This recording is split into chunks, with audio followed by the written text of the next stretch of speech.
Hello friends, good morning. This is Mahesh Shah from Surat. Welcome to my YouTube channel. This video is for standard 10 subject social science chapter number 8 natural resources. In last video I think we discussed about the heritage. In that chapter we studied about preservation of our heritage. I think you all liked that video well. I got many messages, text from your side, and by that I got the information that you most like the videos. Here, this chapter is about geography section, chapter number 8. Chapter number 8 to chapter number 14, all chapters are belongs to geography section. In 10th standard, we are going to study all the same details which you already learned from your lower standard from fifth, fifth to ninth standard. The same details is given, but it is little bit deep. It means more information given as per your standard. तो last जो भी videos थे specially history section के और economic sections के अभी बहुत सारे वीडियो आने बाकी है जो आपके लिए एक नया सब्जेक्ट है 10th स्टैंडर्ड में। तो मैं ट्राई करूँगा कि हो सके उतना जल्दी मैं इकोनॉमिक्स के वीडियो बना के अपलोड करूँ, पर ज्योग्राफी का एक भी सेक्शन हमारा चला नहीं है, तो I thought that let's make a video for geography section also. तो यहाँ पे 8 टू 14 चैप्टर तक हम एक एक नेचुरल रिसोर्स के बारे में डिस्कस करने वाले हैं। जैसे पहले हम सॉइल के बारे में बात करेंगे, फिर फॉरेस्ट के बारे में बात करेंगे, फिर मिनरल्स के बारे में बात करेंगे। तो इस तरह से ज्योग्राफी में ये बार बहुत इजी सेक्शन आपको दिया है। बेसिकली मैप वर्क में बहुत सारे इंपॉर्टेंट प्लेसेस यहाँ से आएंगे। जब हम ट्रांसपोर्टेशन के बारे में बात करेंगे तो एवरी ईयर बोर्ड एग्जामिनेशन में यहाँ से ये ज्योग्राफी सेक्शन से 5 मार्क्स का map work every year board examination में आता ही है। तो वो जैसे जैसे चैप्टर आगे जाएंगे, वीडियो आगे बढ़ेगा, वैसे वैसे मैं आपको इन्फॉर्म करता जाऊँगा। So let's start the chapter. Before start chapter, वही जो मैं हर बार आपको बोलता हूँ, like the video, share the video, subscribe the channel and press the bell icon and your opinion about video and your experience that you must share with me by your text. तो ये chapter है natural resources के बारे में। अब एक और मेरी रिक्वेस्ट है कि जब भी आप बैठे तो आप नोट और पेन लेके बैठे, जो भी मैं डिस्क्राइब करूँ उसको आप मेंशन करते जाएं, तो वो आपके इम्पोर्टेंट नोट्स बन जाएगी उसके साथ में, और रिवीजन के टाइम पे ज़्यादा आपको दिक्कत नहीं आएगी। तो फर्स्ट जो स्लाइड है वो आप देख सकते हैं, वो जो भी डिटेल्स है वो आप नोटबुक में मेंशन कर लीजिए। तो ये चैप्टर में हम क्या पढ़ने वाले हैं, तो एक तो नेचुरल रिसोर्सेज है क्या, वो हमें पहले जानना पड़ेगा। फिर उसके यूजेस क्या है, फिर टाइप ऑफ रिसोर्स, वो अलग अलग टाइप होते हैं ओनरशिप के हिसाब से, अवेलेबिलिटी के हिसाब से, एक्सपांसन के हिसाब से, वो हम तब डिस्कस करेंगे। फिर प्लानिंग एंड कंजर्वेशन, हमें उसको कैसे बचाना है उसका प्लानिंग। फिर हम बात करेंगे सॉइल फॉर्मेशन के बारे में। Then after types of soil which is one of the most important portion of this chapter. Then after soil conservation and remedies, and last में होगी एक्सरसाइज। तो इतना हमें ये चैप्टर में डिस्कस करना है। तो इंट्रोडक्शन से चालू करते हैं। तो what are natural resources. Resources सबसे पहले तो क्या होगा वो हमें जानना बहुत ज़रूरी है। नेचुरल तो हमें पता है कि भाई जो नेचर से मिलता है वो नेचुरल, पर रिसोर्सेस क्या। तो जो कुछ भी हमें नेचर से मिलता है हम वो सबको रिसोर्सेस नहीं बोल सकते हैं। जब तक नेचर से हमें जो मिला है वो हम हमारे यूटिलाइजेशन में नहीं लाते हैं, यानी जब तक हम उसको यूज़ करना नहीं जानते तब तक हम उसको रिसोर्स नहीं बोलेंगे। यानी basically resource meaning what is called resource, the thing which we are using to fulfil our needs, that is called resource. यानी जो भी चीज़ हमारी नीड, हमारी ज़रूरत को पूरा करने के लिए हम यूज़ करते हैं उसको हम रिसोर्सेस बोलेंगे। तो आज के डेट में जो भी हम नेचुरल प्रॉपर्टी यूज़ करते हैं वो आज रिसोर्स है, पर पास्ट में वो रिसोर्स नहीं होगा क्योंकि उसका यूज़ हम नहीं जानते थे। और फ्यूचर में कभी पॉसिबल है कि रिसोर्स नहीं होगा क्योंकि हम शायद उसकी क्वांटिटी ख़त्म कर दें, या तो आज जो अवेलेबल है जिसका हम यूज़ नहीं जानते वो आज रिसोर्स नहीं है, बट फ्यूचर में रिसोर्स बन सकता है कि अगर हम उसका यूज़ करना जान जाए। तो इन शॉर्ट बेसिकली रिसोर्स उसको ही बोलेंगे जिसको हम आज की डेट में यूज़ करते हैं। Human needs can be satisfy partially और कंप्लीटली थ्रू रिसोर्सेज। तो रिसोर्सेज की वजह से हमारी नीड्स या तो कंप्लीट फुलफिल होती है या तो आधी फुलफिल होती है। There are thousands of elements in the nature but we can not call all of them resources. These elements can be called resources only when these are utilized by man through his special knowledge and expertise। तो ये आपको एक notebook में mention करना है कि the element can be called resources only when these are utilized by man through his special knowledge। यहाँ पे एक वर्ड है स्पेशल नॉलेज एंड एक्सपर्टाइज, यानी आपकी वो यूज़ करने की टैलेंट। जब आप अपना नॉलेज और टैलेंट से कोई भी चीज़ को यूज़ करोगे तो आप उसको रिसोर्स बोल सकते हो। जैसे यहाँ पे है, आप देख सकते हो कि भाई वाटर है तो एनर्जी ड्रिंकिंग वाटर, हमें उससे एनर्जी मिलती है। उसके अंदर ओशन बेड से हमें ऑयल मिलता है, फिर फॉरेस्ट है, रॉक्स है, मिनरल्स है, एग्रीकल्चर है, फूड जो हमें एनिमल से मिलता है, वूल मिलता है। तो ये सब ऑटोमेटिकली क्या बन जाते हैं, रिसोर्स। तो यहाँ पे क्लियरली मैंने डिस्क्राइब किया है कि natural resource refers to all minerals in nature that are required by humans for their well being. In other words, humans are totally dependent on natural resources for survival. तो इसलिए हम save water, save forest ये सब करते हैं क्योंकि ये resources एक बार ख़त्म हो गए फिर हमारे लिए बहुत प्रॉब्लम क्रिएट होने वाला है। In other words, the things on which the man is dependent, human needs can be fulfilled by them, and man has the physical and intellectual capacity to utilize them can be called as resources. In this way, anything which is used to fulfill the human needs becomes a resources। यानी जो भी human needs को fulfill करेगा वो resources कहलाएगा, resource कहलाएगा। In ancient times, man did not know about the minerals buried within the land, so these were not the resource at that time.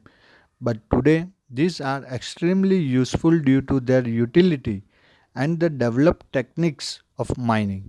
तो जब प्रिमिटिव मैन का टाइम था, ancient time था, जब मिनरल्स सॉइल के अंदर थे, अर्थ के अंदर थे, दबे हुए थे, जब तक हमें उसका नॉलेज नहीं था तब तक वो रिसोर्स नहीं थे।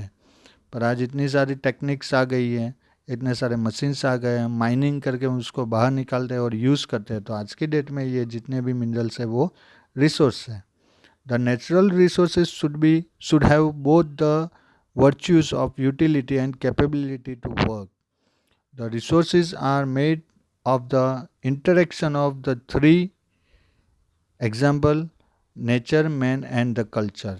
तो resources जो भी है वो रिसोर्सेज कैसे बनते हैं, तो उसके लिए ये तीनों के बीच में इंटरेक्शन होना चाहिए। कौन तीन, तो nature, man and the culture. यानी नेचर हमें देगा नहीं तो हम उसको यूज़ नहीं करेंगे, नेचर ने दिया पर हम जानते नहीं हैं तो हम उसको यूज़ नहीं करेंगे, नेचर ने दिया हम जानते हैं पर हमारे कल्चर में वो अलाउड नहीं है तो हम उसको यूज़ नहीं कर सकते। और जब तक हम उसको यूज़ नहीं करेंगे वो चीज़ जो है वो रिसोर्स नहीं बन सकती। अब रिसोर्स के यूजेस क्या हैं, तो बहुत सारे यूज़ हैं। अब यहाँ पे देख सकते हैं ये जितने भी है ये सब रिसोर्स है। तो एयर है, required to all living things for breathing, use to produce wind energy, animals, plant, fossil fuel, soil, wood, metals, ये सब उसके यूज़ लिखे हैं जो आपको नोटबुक में लिख देने हैं। ये आपको यहाँ पे एक टेबल मैंने दिया है, उसको आपको नोटबुक में मेंशन कर देना है। तो air, animal, plants, fossil fuel, soil, wood, metals, water, ये सब रिसोर्सेस है। किस तरह से हम यूज़ करते हैं, तो यहाँ पे हम देख सकते हैं कि भाई सनलाइट है, फिर हाइड्रो पावर है, फॉरेस्ट है, विंड एनर्जी है, ये सब हम इस तरह से यूज़ करते हैं आज की डेट में। यहाँ पे भी है और सारे, यहाँ सब जगह से हमें एनर्जी मिलती है। Nuclear energy, natural energy, call energy, fossil fuel oil, ये सब एनर्जी प्रोड्यूस करते हैं, तो ये हमारे लिए रिसोर्स बन गए। अब जब ये रिसोर्स हमारे पास है इस तरह के यूज़, तो ये देखिए सेव ट्री, क्योंकि इससे हमें बहुत सारी प्रोडक्ट्स मिलती है। यहाँ पे हम क्या कर रहे हैं, देखिए अर्थ को खाली कर रहे हैं, मिनरल्स निकाल रहे हैं, पर अर्थ के ऊपर उसका क्या इफ़ेक्ट होगा वो हम नहीं सोचते हैं। ये एक फूड टेबल है यहाँ पे।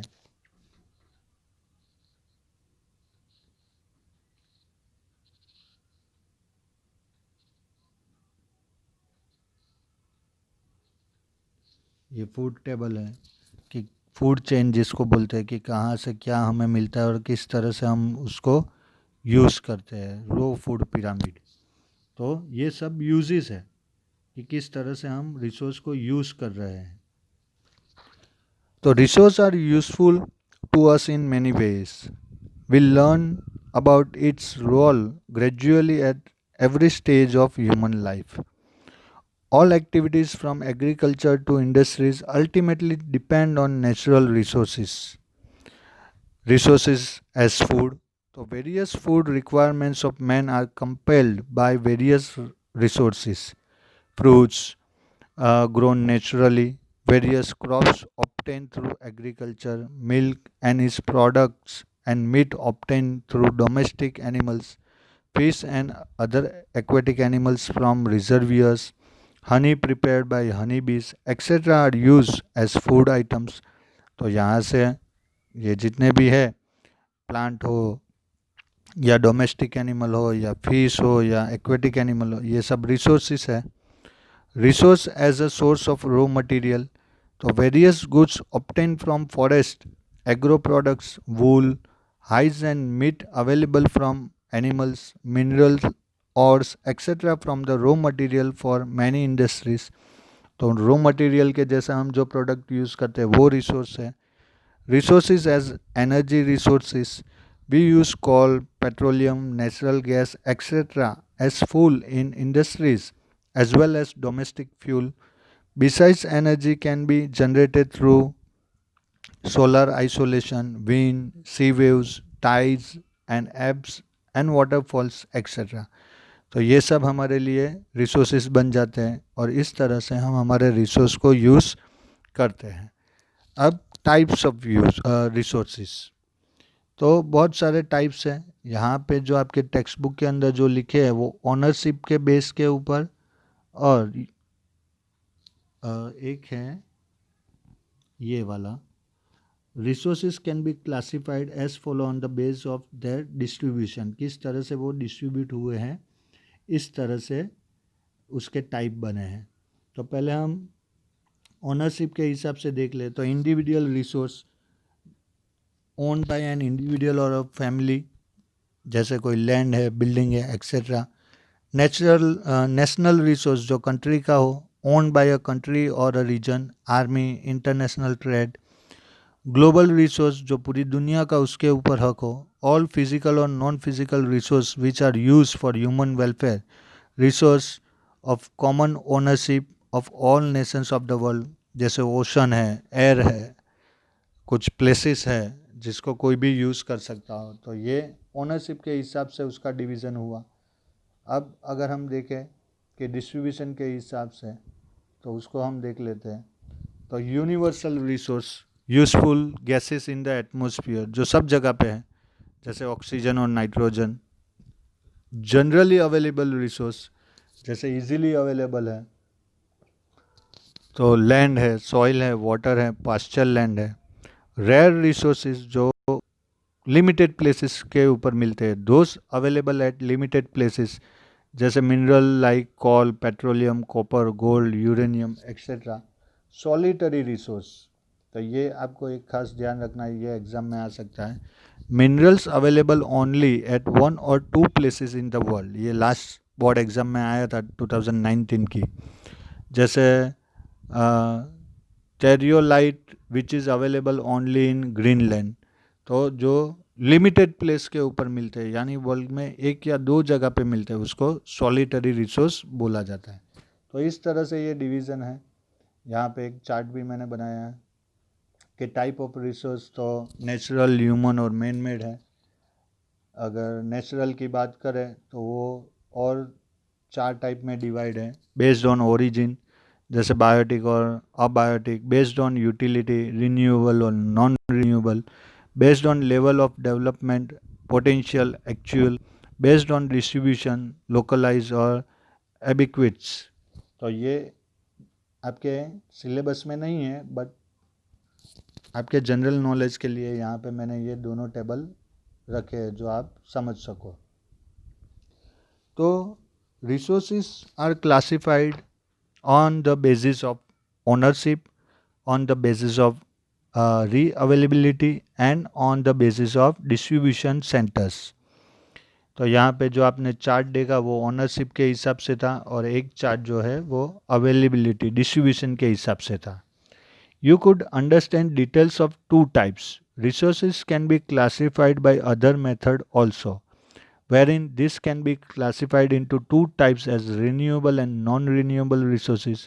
Some resources reproduce themselves as per their usage during a specific time. In other words, these are inexhaustible, जैसे कि solar isolation, wind, birds, animals, bio reservoirs, bioresources, etc. fall under this category. These are called renewable resources. Non renewable में जो आपने एक बार use किया, ख़त्म किया, फिर वो प्रोड्यूस नहीं होगा। Non renewable resources are those which can not be reused once they are used, और they can not be reproduced और can not be reformed in near future. जैसे कि मिनरल है, कॉल है, नेचुरल गैस है, petroleum है, etcetera are include in this in its category. तो इस तरह से अलग अलग टाइप के रिसोर्स को अलग अलग टाइप में डिवाइड किया है। अब इसको हम बचाने के लिए क्या कर सकते हैं, तो यहाँ पे कुछ स्टेप्स लिखे हैं। Sustainable existence, global piece, happy faces. फिर अगर आप देखो तो रिसोर्सेज को बचाने के और सारे तरीके हैं कि एनिमल, प्लांट, फंगी, उनको बचाना चाहिए, उनके हैबिटेट, बायोसिक्योरिटी देनी चाहिए, पेस्ट कंट्रोल करना चाहिए। फिर यहाँ पे आप देखिए कि ये अर्थ हमारी रिस्पॉन्सिबिलिटी है, हमारे हाथ में है इसको बचाना, और ये अर्थ के ऊपर ही हमारा डेवलपमेंट भी है। आप यहाँ पे देख सकते हैं कि सब जो भी हो रहा है अर्थ के सरफेस के ऊपर ही हो रहा है। अगर हमने रिसोर्सेज को डैमेज कर दिया तो हमारे पास क्या ऑप्शन है, हमारे पास कोई भी ऑप्शन नहीं है। तो human needs are unlimited while the resources are limited. हमारी जो नीड है, हमारी डिज़ायर है, वो अनलिमिटेड है, जबकि जो रिसोर्सेज है वो लिमिटेड है। During last 100 years, usage of the resources has increased very much due to the extraordinary development in science and technology and due to population explosion। तो लास्ट 100 years की अगर हम बात करें तो रिसोर्स का यूज़ एकदम से बढ़ गया। क्यों बढ़ गया? क्योंकि साइंस और टेक्नोलॉजी का डेवलपमेंट हुआ, साथ साथ में पॉपुलेशन बढ़ी। Severe implications will have to be experienced in future if a serious is not given to this matter। अगर हमने फ्यूचर जनरेशन के बारे में आज नहीं सोचा और ये रिसोर्सेज को इस तरह से इतनी स्पीड से यूज़ करते रहे तो फ्यूचर वाली जनरेशन के पास कुछ बचने वाला नहीं है. So it is the duty of all of us to conserve resources for the future generation.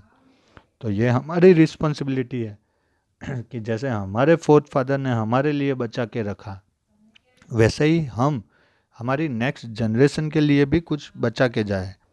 Resources should be conserved and should B use rationally. Resources को बचाना चाहिए और उसका यूज़ जो है वो अपने नॉलेज के हिसाब से, एक डिसिप्लिन के हिसाब से करना चाहिए. The word conservation is directly related to the scarcity of resources. Resources को बचाने का सीधा मीनिंग है, उसको प्रोटेक्शन देने का सीधा मीनिंग है कि जो भी रिसोर्स है वो कम है. If the resources are exploited at the current rate where they are exploited haphazardly and irrationally, then it will be dreamed to maintain the development and the current lifestyle. तो अगर आज जिस स्पीड से हम अनडिसिप्लिन वे से और unknowingly और knowingly जिस तरह से ये रिसोर्सेज को यूज़ कर रहे हैं, तो वो प्रेजेंट का जो हमारा फ्यूचर स्टैंडर्ड है उसको मेंटेन करना और फ्यूचर को कुछ देना है, वो एक ड्रीम जैसा हो जाएगा, क्योंकि कुछ बचेगा ही नहीं तो हम क्या देंगे. It includes things like the rational usage is conservation and re usage. तो ये किसके ऊपर डिपेंड है? तो एक तो उसका समझदारी से यूज़ करो, दूसरा उसको प्रोटेक्ट करो, और हो सके उतना रीयूज़ की मेथड को डेवलप करो. When there is a danger of existence on the life of a tree or a human life, the arrangement made for it is called its conservation. यानी हमारी लाइफ के ऊपर कोई डेंजर आए या तो कोई भी रिसोर्सेज की लाइफ के ऊपर डेंजर आए और उसको वहाँ से प्रोटेक्ट करने की जो प्रोसेस है, जो अरेंजमेंट हम करते हैं, उसको कंजर्वेशन बोलते हैं. तो कौन से स्टेप्स हम ले सकते हैं इसमें? तो First of all, gather information about the availability of utilized, unutilized and probably resources of any region or a country as a unit. तो कोई भी कंट्री या कोई भी रीजन में कितने रिसोर्सेज है, कितना यूज़ हो रहा है, कितने नहीं यूज़ है, उसकी प्रॉपर डिटेल इकट्ठा करो. The resources which are limited और non renewable should be exploited scientifically and should be used only where it is necessary to use them. तो जो भी रिसोर्सेस जो नॉन रिन्यूएबल है और लिमिटेड है, उसको साइंटिफिकली यूज़ करो, उसके यूज़ करने के रूल्स और रेगुलेशंस बनाओ, और हो सके तो अगर एक्सट्रीम नीड हो तभी उसको यूज़ करो. Attempts should be made to develop those resources the quantity of which can be increased. तो जिसकी क्वांटिटी हम इंक्रीज कर सकते हैं वैसे रिसोर्सेज की क्वांटिटी इंक्रीज करने के नए तरीके ढूंढे, जैसे फॉरेस्ट है. The resources which are cheaper and are easily available should not be wasted. जो इजीली मिल जाता है, जो चीपर है, जैसे पानी है, एयर है, वाटर, एयर, तो उसको वेस्ट नहीं करना चाहिए. But instead they should be use Sprüngli for future use. तो उसको इस तरह से यूज़ करना चाहिए कि जिससे लिमिटेड यूज़ करना चाहिए, मतलब में बचा के यूज़ करना चाहिए, जिससे हम फ्यूचर वाली जनरेशन को भी कुछ दे सके. अब पूरा वाटर पॉल्यूशन कर दिया, वाटर डिसअपियर हो गया आज से, तो क्या करेंगे? एयर पॉल्यूटेड हो गई, तो फ्यूचर वाली जनरेशन यहाँ पे ब्रीथिंग कर सकती है? नहीं कर सकती है. Those resources which are in limited quantity should be conserved. जो लिमिटेड क्वांटिटी में, जैसे पेट्रोलियम है, कोल है, मिनरल है, ये लिमिटेड है, तो उसको ज़्यादा से ज़्यादा protection they. Finding it's alternative option through technique development in favourable in long term. अब यहाँ पे अल्टरनेटिव ढूंढे उसका. अगर पेट्रोलियम, जैसे अभी बैटरी वाली कार्स और बाइक्स आ गए, तो अल्टरनेट हो गया, ये अल्टरनेटिव हो गया कि भाई पेट्रोलियम ज़्यादा यूज़ ना हो. उससे बेटर है कि भाई हम बैटरी वाली टेक्नोलॉजी को और डेवलप करें. फिर जैसे इलेक्ट्रिसिटी है, तो सोलर इलेक्ट्रिसिटी, सोलर प्लांट्स आपने काफ़ी जगह पे देखे होंगे. तो ये सब अल्टरनेट अल्टरनेटिव यूज़ है, और इसके रिगार्डिंग और रिसर्च एक्सपेरिमेंट होने चाहिए और बेटर ऑप्शन हमें ढूंढने चाहिए। Necessary laws should be form for the conservation of resources and should be enforce strictly. इसके लिए गवर्नमेंट को भी जो भी लॉज इम्पोर्टेंट लगते हैं, नेसेसरी लगते हैं, वो बनाने चाहिए, और खाली लॉ नहीं बनाने चाहिए। लॉज बनाने के बाद उसका इम्प्लीमेंटेशन स्ट्रिक्टली होना चाहिए, यानी स्ट्रिक्टली फॉलो करना है। जो भी लॉ ब्रेक करेगा उसको ऐसी पनिशमेंट देनी चाहिए जिससे वो लॉ ब्रेक करने से डरे। Citizen should be well acquainted with all facts associated with the rational usage of resources and a public awareness should be cultivated। तो एज अ सिटीज़न हमें पता होना चाहिए कि हमारी कंट्री में कितने रिसोर्सेज हैं, कितने लिमिटेड हैं, कितने रिन्यूएबल है, कितने नॉन रिन्यूएबल है, उसका नॉलेज हमारे पास होना चाहिए। और it is not only the duty of government to conserve the resources, as a citizen it is our duty also to conserve resources. और उसके लिए ये आपके एजुकेशन में अभी आप पढ़ रहे हो, क्योंकि ये नॉलेज अगर आपके पास आएगा तो आप इसके बारे में सोच सकते हो, और फ्यूचर में आप जो यूज़ करने वाले हो वो आप केयरफुली यूज़ करोगे। तो इसलिए ये सब डिटेल्स आपके सिलेबस में आती हैं। तो आज के वीडियो में हम यहाँ तक ही रखते हैं। नेक्स्ट पार्ट में हम सॉइल फॉर्मेशन के बारे में बात करेंगे। आपके लिए होमवर्क में जो मैंने बोला है, जो आपको बोला कि आप अंडरलाइन कर लो, वो है, और ये 2 टेबल आपको नोटबुक में आपके लिख देना है। ये आज के वीडियो का आपका होमवर्क रहेगा। नेक्स्ट वीडियो में हम सॉइल फॉर्मेशन और अलग अलग टाइप के सॉइल के बारे में बात करेंगे। ये चैप्टर काफ़ी छोटा है पर इसका इंटेंशनली इम्पोर्टेंस बहुत ज़्यादा है, क्योंकि यहाँ से हमें पता चलता है कि हमारे पास जो रिसोर्सेज है उसको हमें कैसे यूज़ करना है, और उसके लिए हमें प्लानिंग करना चाहिए। और आपके अंदर एक साइंटिफिक अप्रोच डेवलप करने का ये एक